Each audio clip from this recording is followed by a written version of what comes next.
Good evening, and welcome to True Dogman Encounters. I'm your host, Marvin Allen. If you or anybody that you've known have had a sighting and would like for me to share it on my channel, then please contact me. I would love to hear from you.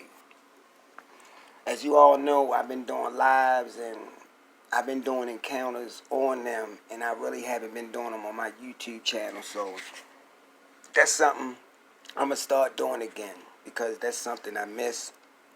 That's something I love to do. Only thing I've been doing is trying to reach out and have people send their encounters in, so I can have them and I can have enough of them. So when I start telling them, I can constantly drop an encounter on my YouTube channel. That's what I'm going to do. That's what I'm good at. And that's what I'm going to continue to strive for. Because as you all know, on my channel, we cover everything, every cryptid out there. But my YouTube channel is based on the cryptid called dogman. What are these things? Where do they come from? Where do they live? What do they be doing when we don't see these creatures? These are answers that no one knows. Oh, they live underground. They live here. Don't nobody know where they live at.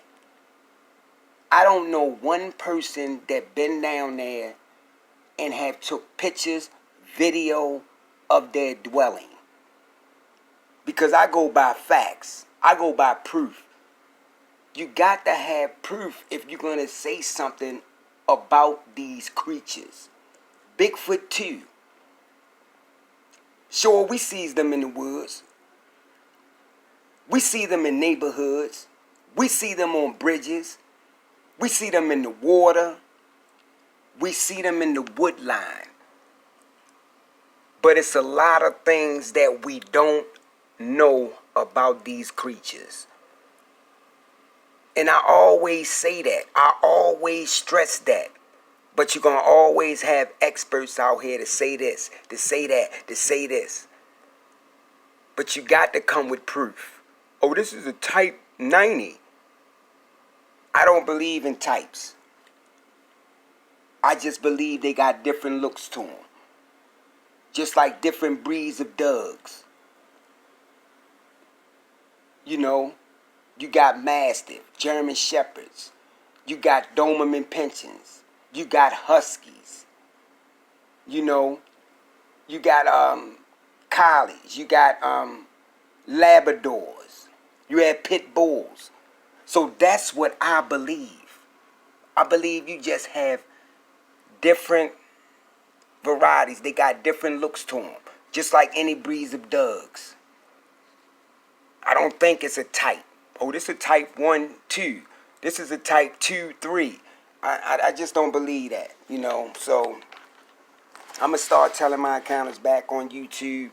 So anonymity means a lot to me. So I stresses it, and I don't use no one name because they ask me not to. That's why people share their encounters with me, because they have seen me do it on multiple encounters and not telling no one's real name.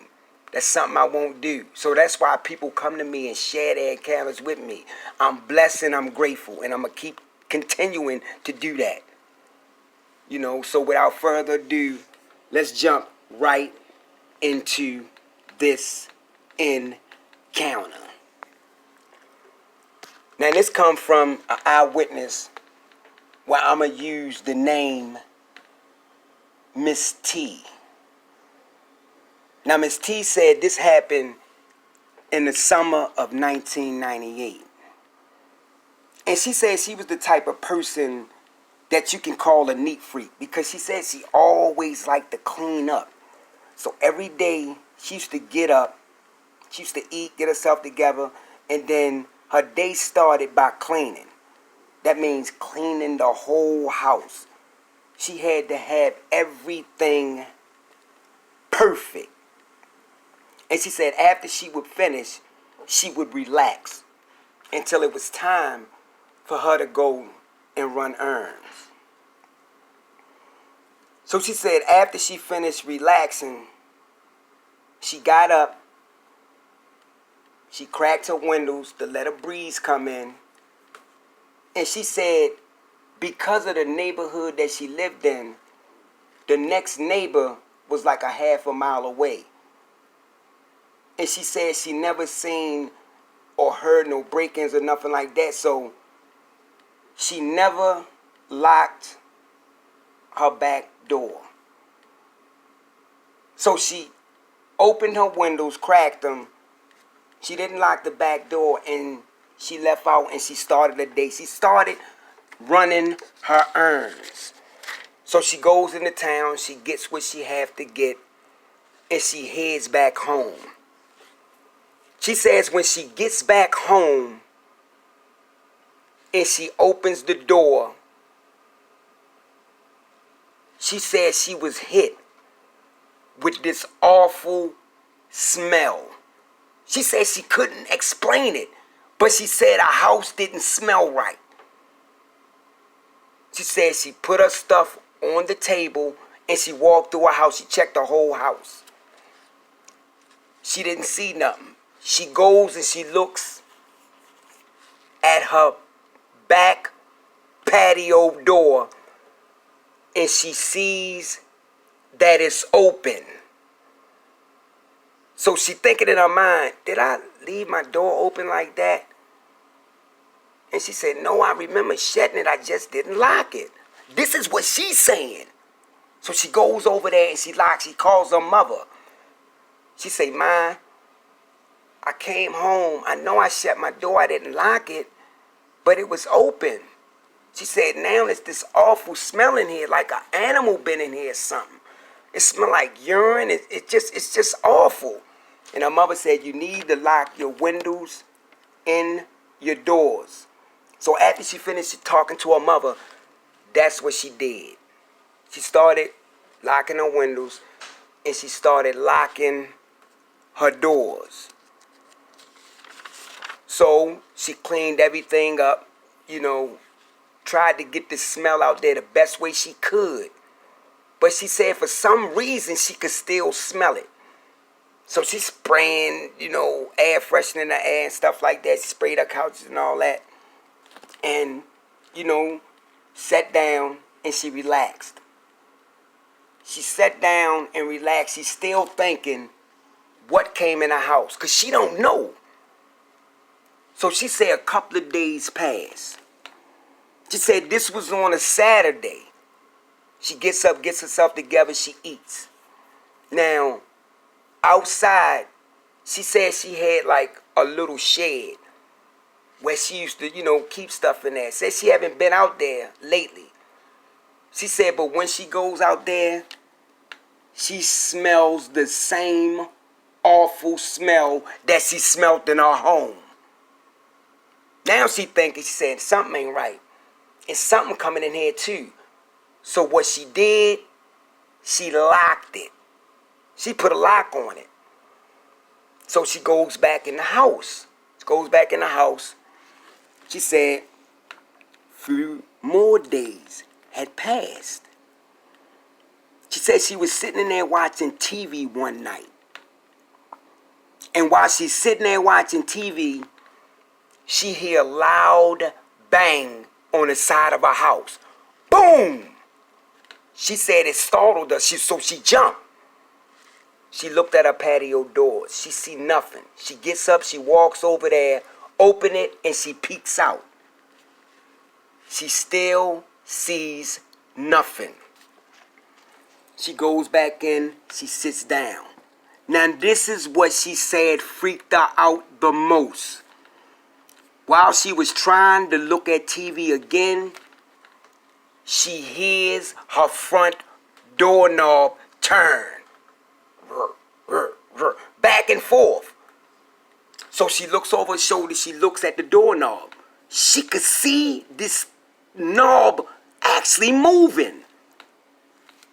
She gets up and she creeps over. And she peeks outside the peephole. But she said when she peeps out, all she could see is black. She don't see nothing. So whatever was on the other side of that door blocked all that out. She looks back down at the knob and it stops turning. She looks back through the peephole again. She still see nothing. So she's still staring. All of a sudden, she said something just moved real quick. That's when she could see the light at the end of her driveway. So she said something was standing and blocking the peephole that she looked out. She goes back and she sits back down. Now she nervous and now she's scared. She said hours would pass. She gets up, goes in there, lay down, and she goes to sleep. She said about 3 o'clock in the morning, something wakens her. She said what woke her, she started hearing like something was jumping and running on top of her roof. Now she really scared because she don't want to get up and go outside and look. She said, but while she sat up in her bed, she hear this loud thump.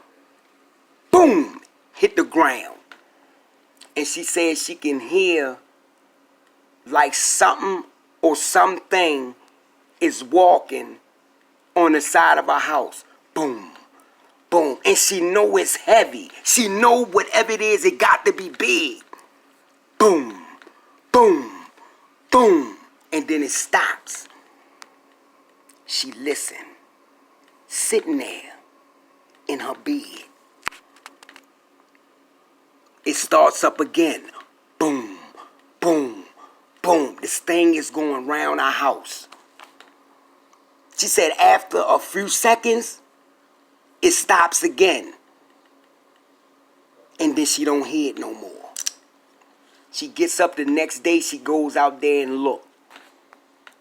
She walks around that side where she heard it at. She sees nothing. Goes around the other side. She see that her trash can has been turned over. Trash over. It's everywhere. She go get gloved. She gets it and pick it up. She thinking, could it have been a raccoon? Now, she just thinking of anything because she don't know what it is yet.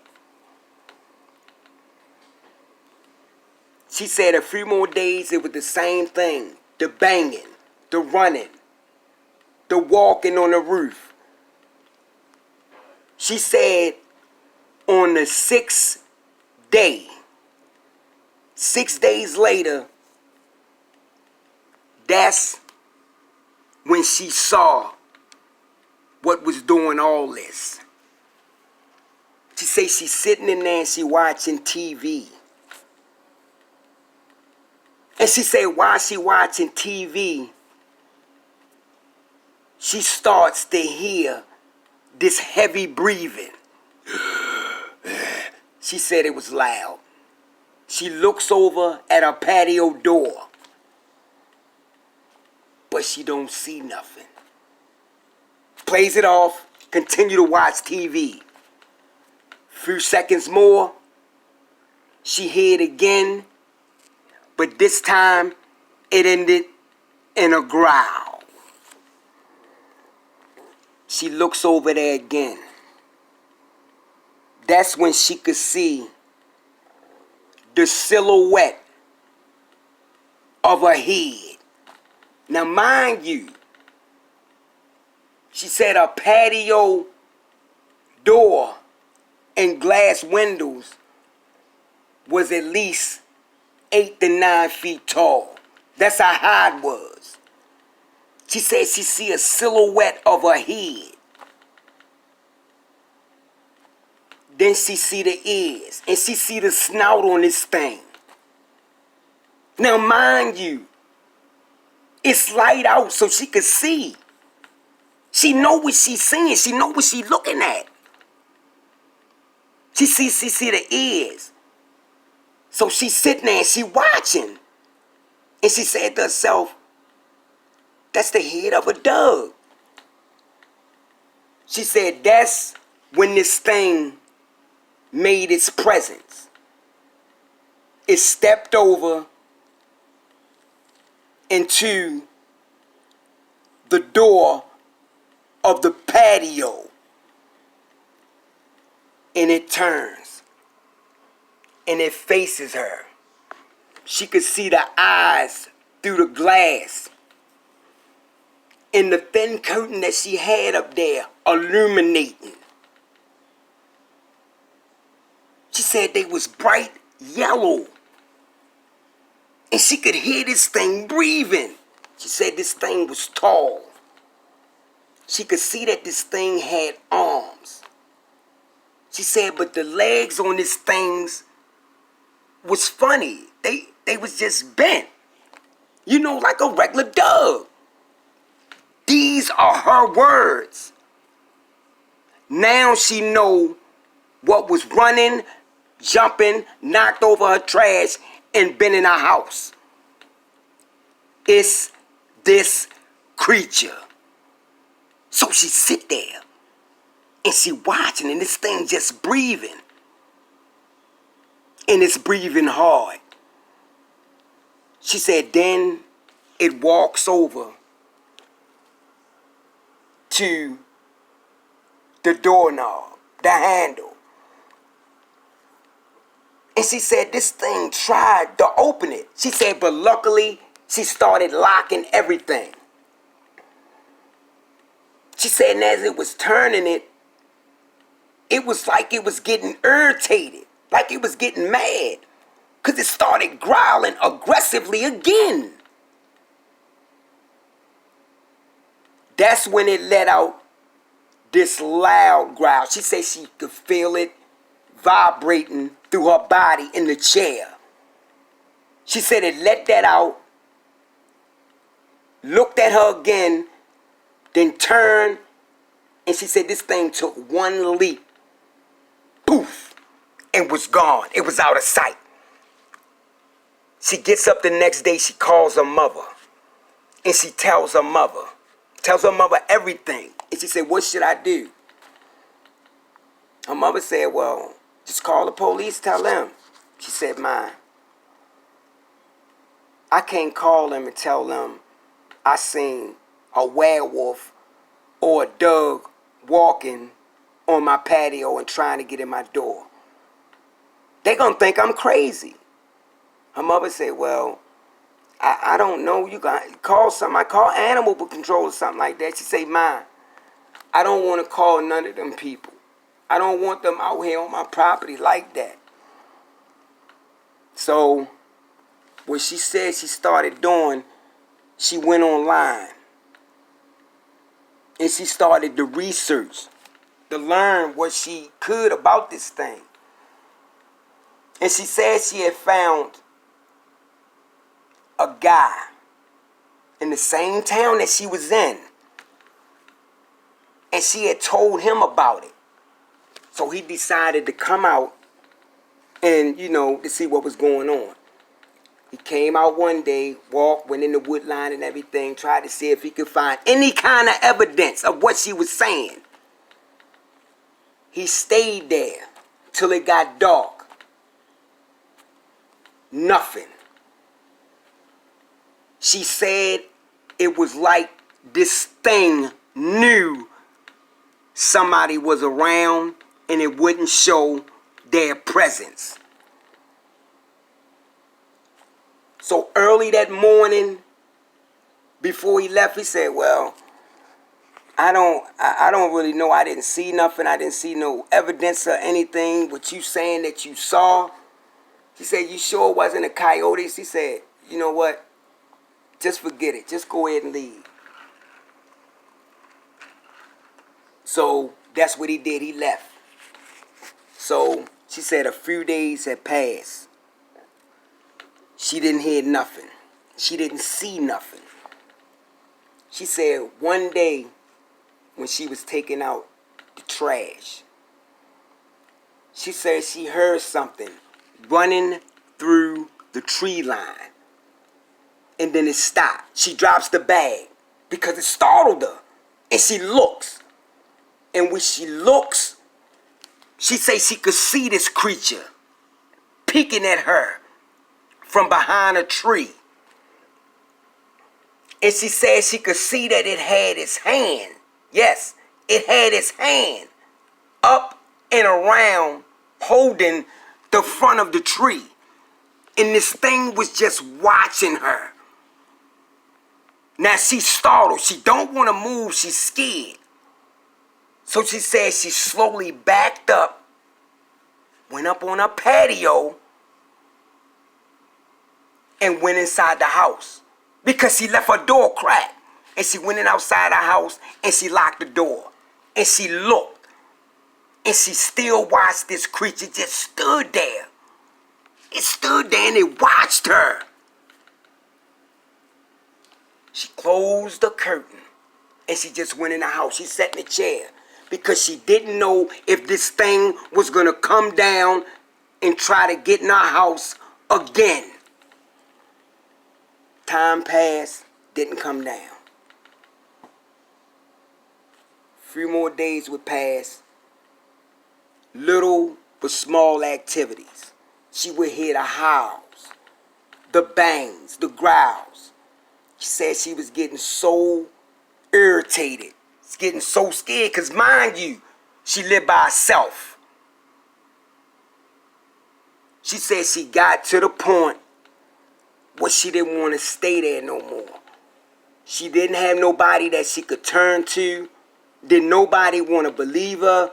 And she didn't want to get the police involved. So she told her mother, she said, "Ma, I'ma just come and stay with you. I can't stay here no more when I know what's on this property and inside these woods." So that's what she did. She packed up, she put everything in storage. Everything.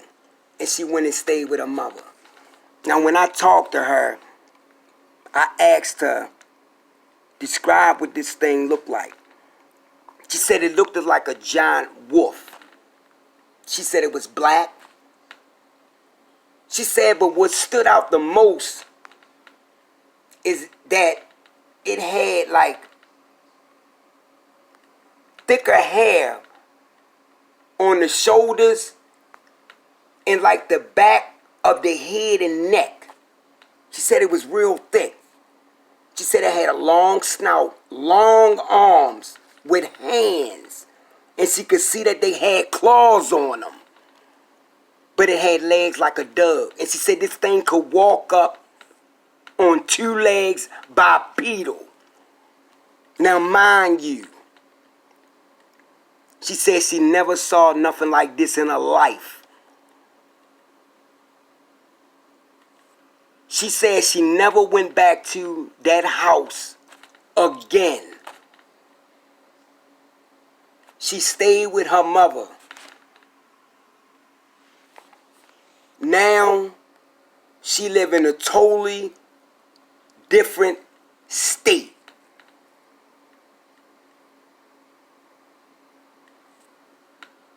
And I thank her for sharing her encounter.